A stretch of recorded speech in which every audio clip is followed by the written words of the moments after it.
I think it was tripe, but I'm not sure. It was cow intestine chopped up, boiled in a pot of water, and served that way. It wasn't boiled all the way either, so it was very chewy. It was not the best food I've ever eaten in my life, but it was exotic, that's for sure. Um, we played basketball in Rhode Island with a group of gangsters, and one of them had a gun. So that was exciting. And I stupidly blocked one of his shots and thought that I didn't just block it, I put it down. And I was not overly smart about that. But when you play the game, you really play the game, you know? I had a lot of them. One of the most profound ones was after I witnessed something that was very traumatic. There was a woman who decided to take her life. She jumped from a bridge, and we were one of the first people to see it, and it was just incredibly difficult. It was when I learned that life isn't a movie. You don't always know exactly what you need to do. Your instincts don't always kick in. And I blamed myself for a really long time. Well, longish. It was a couple of days, but at the end of those, it was actually 3 days. At the end of the 3 days, I just had this prompting that people make their decisions for their reasons, and all we can do is help them find the right path, so that those decisions are no longer the ones that they need to follow.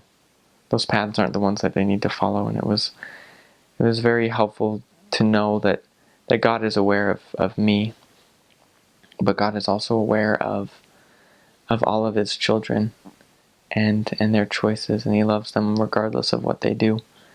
So that was very profound, a very profound moment in my life. I was very cautious and I tried not to make too many, but my MTC companion and I, when we first got to the MTC, we taught this investigator. And we sat down, and he had a lot of high school Spanish under his belt. And so he was talking about, he talked about how instead of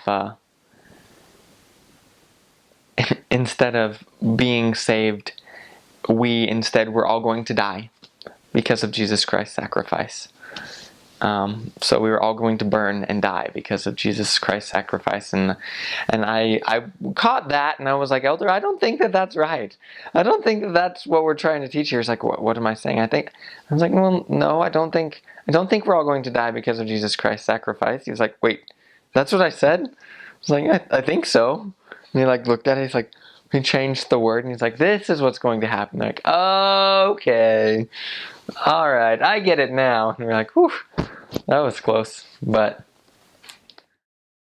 I learned how to just talk to random people, which has really, really come in handy in my dating life. If you can make them laugh, then you're in. That's on the bus. I would tell them a joke, and if I could get them to laugh, then I'm like, yeah. So my name's Elder Rushforth. This is what I do, and they're like, oh, okay. But it really shows that you're real. And so I don't know that that's necessarily a new skill, but it's something that I learned. Most extreme weather, Hurricane Sandy.